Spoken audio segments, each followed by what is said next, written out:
Hello बच्चों, हम पढ़ रहे थे बायोलॉजी क्लास 12 का चैप्टर नंबर 15 जैव विविधता एवं संरक्षण, जिसमें हमने सबसे पहले जैव विविधता के बारे में जाना। फिर जानना कि जैव विविधता के कितने स्तर हैं, जैसे आनुवांशिक जैव विविधता, जातीय जैव विविधता और पारिस्थितिकीय जैव विविधता। और इसको समझने के बाद हमने जाना कि जैव विविधता के प्रतिरूप कौन कौन से हैं, जिसमें हमने अक्षांशीय प्रवणता और तुंगीय प्रवणता तथा जातीय क्षेत्र संबंध के बारे में जाना। और इसके बाद हमने जाना जैव विविधता का क्या महत्व है। फिर हमने देखा कि मानव द्वारा अधिक से अधिक प्रदूषण करने के कारण या अधिक से अधिक वनोन्मूलन करने के कारण, जीवों का शिकार करने के कारण जैव विविधता को हानि हो रही है, जिसे बोलते हैं जैव विविधता की क्षति। और हमने जैव विविधता की क्षति का कारण भी जाना था, जिसमें हमने जाना था कि उनके आवास को विखंडित किया गया, अतिदोहन किया गया, साथ साथ में विदेशी जातियों का आक्रमण करवाया गया और सह विलुप्तता भी जाना था कि जब कोई एक बड़ी प्रजाति नष्ट हो जाती है तो उसके साथ जो उससे अटैच हुई छोटी जातियां होती हैं वो भी साथ साथ में नष्ट हो जाती हैं। और पर्यावरण भी जैव विविधता की क्षति का बहुत प्रमुख कारण बन के आया है। तो ऐसे में ये था पहले पढ़ चुके पार्ट। अगर आपने ये पार्ट नहीं देखे हैं तो आप चैनल के प्लेलिस्ट से जा कर के इनको पढ़ सकते हैं। आज की वीडियो हम बात करेंगे जैव विविधता का संरक्षण अर्थात कंजर्वेशन ऑफ बायोडाइवर्सिटी।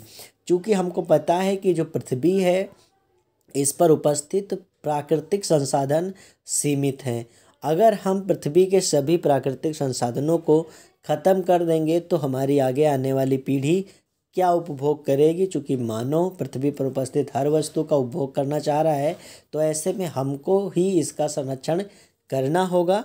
तो संरक्षण का तात्पर्य होता है कि किसी वस्तु को नष्ट होने से बचाए रखना या उसको सुरक्षित रखना। अब चूँकि प्रकृति में हम हैं और प्रकृति की वस्तुओं को सुरक्षित रखना हमारे लिए आवश्यक है और हमारा नैतिक मूल्य भी बनता है। तो जैव विविधता संरक्षण का तात्पर्य है कि जैव विविधता की वैज्ञानिक व्यवस्था एवं उन्नत करना, या हम कह सकते हैं जैव विविधता को नष्ट होने से बचाना है। आप परिभाषा चाहे ऐसे लिख सकते हैं कि जैव विविधता संरक्षण का तात्पर्य है जैव विविधता को नष्ट होने से बचाए रखना। जैव विविधता संरक्षण के प्रमुख उद्देश्य कौन कौन से हैं, बात जान कर लेते हैं।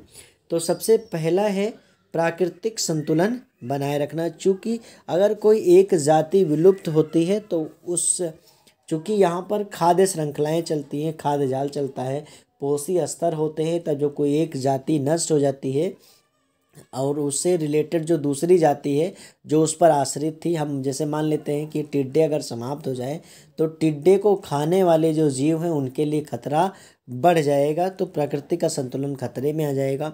तो ऐसे में हमें जैव विविधता को बचाए रखना चाहिए, यह मुख्य उद्देश्य है। नेक्स्ट है संकटापन्न दुर्लभ जातियों को हानि पहुंचाने वाले कारकों से सुरक्षा करना, अर्थात उनको हानि नहीं पहुंचने देना। इन सब के बारे में आगे जानेंगे कि ये जातियां कौन सी होती हैं, दुर्लभ जातियां कौन सी हैं।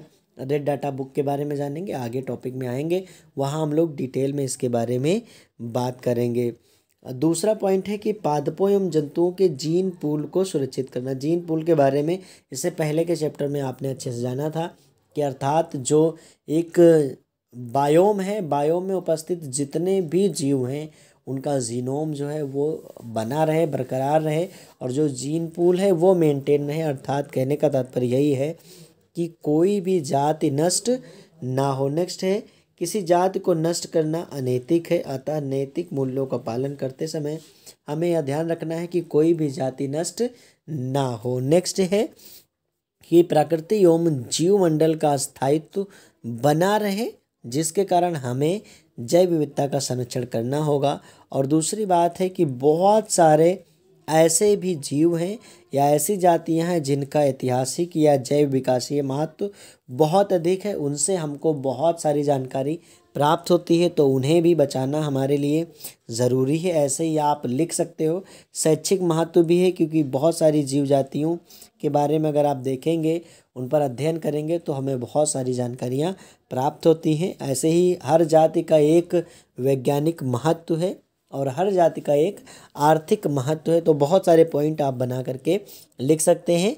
आप लिख सकते हैं कि बहुत सारी जातियां हैं जो बेहद ही बहुमूल्य वस्तुओं मतलब प्राप्त कर सकते हैं उसमें से, और इन्हीं कारण चूंकि ये बहुमूल्य वस्तुएं इनसे प्राप्त होती हैं, इन्हीं कारण इन जीवों की हत्या होती है। जैसे कि आप देख सकते हो, ऊन, चमड़ा, फर हो गया, हाथी दांत हो गया, मांस हो गया, चर्बी है, अंडा, तेल है, हड्डियां हैं, सुगंधित द्रव्य है और कामोत्तेजक या अन्य प्रकार की औषधियाँ, जंगली फूल, औषधियाँ, जड़ी बूटियाँ आदि का बहुत बड़ा आर्थिक और क्या कहते हैं प्रत्यक्ष लाभ है हमें, और इस कारण इन जातियों का दोहन हो रहा है। और ऐसे ही बात करें अगर, तो अप्रत्यक्ष लाभ में चूंकि ये पौधे जो हैं वो हमको क्या देते हैं, ऑक्सीजन देते हैं, और हमारी CO2 को ये एब्जॉर्ब करते हैं, तो ये पर्यावरण को भी साफ करते हैं। तो और पृथ्वी का जो बैलेंस है वो भी ये जातियाँ बनाती हैं।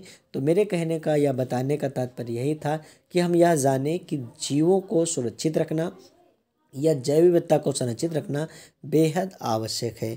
आगे बात करते हैं कि जैव विविधता को संरक्षण करने के लिए कौन कौन से प्रयास किए गए। एग्जाम में क्वेश्चन पूछेगा कि जैव विविधता संरक्षण में राष्ट्रीय प्रयासों को लिखिए या अंतर्राष्ट्रीय प्रयासों को लिखिए या उठाए गए कदमों को लिखिए। तो कदम और प्रयास में आपको कंफ्यूज नहीं होना है, आपको यही लिखना है। तो सबसे पहले बात करते हैं जैव विविधता संरक्षण के लिए भारतीय प्रयास क्या किए गए, मतलब भारत राष्ट्र द्वारा क्या क्या प्रयास किए गए। तो हमारे देश में प्राकृतिक संरक्षण हेतु अनेक प्रयास किए गए हैं, जिनमें से कुछ प्रमुख के बारे में हम बात कर लेते हैं। तो सबसे पहले है भारतीय वन्य जीवन परिषद अर्थात Indian board of wild life की स्थापना सन 1952 में की गई, जिसके अंतर्गत वन्य जीवों का संरक्षण किया जाता है। तो यह बोर्ड भी काफ़ी इम्पॉर्टेंट है और इसका प्रयास किया गया जिससे कि जैव विविधता पर कंट्रोल किया जाए, संरक्षित किया जाए और उनका दोहन ना हो पाए। ऐसे ही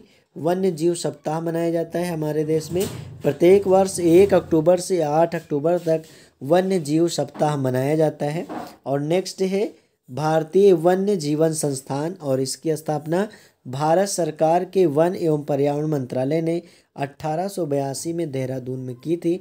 और यह वन्य जीवन और इससे संबंधित क्षेत्रों में शोध करता है, और अगर कोई भी जाति पर खतरा है तो उसको सामने लेकर के आता है, जिससे कि जातियों को बचाया जा सके। ऐसे ही भारतीय संविधान में वन्य जीवों का शिकार करना बिल्कुल भी क्या है, मना है, प्रतिबंधित है। और इसी केस में तो अपने सलमान भाई क्या कहते हैं परेशान है, चूँकि उन्होंने एक जंगली हिरन को शूट कर दिया था, जो कि पूरी तरीके से वर्जित है। आप किसी प्रकार से जंगल या जंगली संपत्ति को नष्ट नहीं कर सकते हैं, ठीक है। और नेक्स्ट पॉइंट है भारत में वन्य जीवों को संरक्षित करने के लिए अनेक राष्ट्रीय उद्यान बनाए गए हैं तथा जंगली जीव शरण स्थल बनाए गए हैं। और साथ साथ में अगर बात करें तो भारत में कई ऐसी परियोजनाएं चलाई गई जिसके तहत एक स्पेशल जाति को बचाने का प्रयास किया गया, जैसे कि क्रोकोडाइल ब्रीडिंग तथा प्रबंध परियोजना 1975 में चलाई गई। इसके तहत मगरमच्छ और क्रोकोडाइल को संरक्षित करने का प्रयास किया गया। ऐसे ही टाइगर परियोजना 1970 में चलाई गई। ये इंपॉर्टेंट है, बहुविकल्पी के लिए क्वेश्चन पूछे जा सकते हैं कि कौन सी ईयर में चलाई गई, तो 1970 में टाइगर को बचाने के लिए। ऐसे ही गिर सिंह परियोजना में शेरों को क्या कहते हैं कंजर्व करने के लिए या संरक्षित करने के लिए ऐसी परियोजनाएं चलाई गई, जो कि काफ़ी सफल भी रही। आगे बात कर लेते हैं जैव विविधता संरक्षण के लिए अंतर्राष्ट्रीय अर्थात विदेशों द्वारा क्या प्रयास किया गया। तो सबसे पहला और मुख्य प्रयास है IUCN की स्थापना सन 1948 में स्विट्जरलैंड में प्राकृतिक संपदाओं के संरक्षण के लिए एक अंतर्राष्ट्रीय संघ IUCN की स्थापना किया गया, जिसका पूरा नाम international union of conservation of nature and natural resource अर्थात इसके द्वारा प्रकृति और प्रकृति के सभी संसाधनों का कंजर्वेशन या हम कह सकते हैं संरक्षण के लिए जानकारी मिलती है। और ये वहाँ से सारे साधन मुहैया कराते हैं या जानकारी प्रदान करते हैं, जिससे कि हम जातियों को बचा सकें। और इसी की शाखाओं द्वारा ही आगे चल कर के जानकारी दी जाती है कि कौन सी जाति जो है वो खतरे में आ चुकी है, किसको संरक्षित करना जरूरी है। तो यह संघ दुर्लभ एवं विलुप्त जातियों के बारे में जानकारी देता है। जो नेक्स्ट सबसे बड़ा प्रयास है WWF की स्थापना अर्थात वर्ल्ड वाइल्ड लाइफ फंड। तो इसका मुख्यालय भी स्विट्जरलैंड में है और इसका पूरा नाम विश्व वन्य जीव कोष है और इसके द्वारा भी वन्य जीवों के संरक्षण के लिए प्रयास उठाए जा रहे हैं और ये लगभग 1969 से लगातार कार्य कर रहा है WWF और इसका जो मुख्यालय है वो स्विट्जरलैंड में है। तो आप ये समझ लीजिए कि अंतर्राष्ट्रीय प्रयास किए जा रहे हैं, साथ साथ में राष्ट्रीय प्रयास भी किए जा रहे हैं ताकि जैव विविधता को बचाया जा सके। आगे आने वाली वीडियो में हम जानेंगे कि जैव विविधता संरक्षण की कौन सी नीतियां हैं, अर्थात हम किस तरह से बचा सकते हैं। अभी तक हमने जाना प्रयास के बारे में, आगे हम जानेंगे नीतियों के बारे में।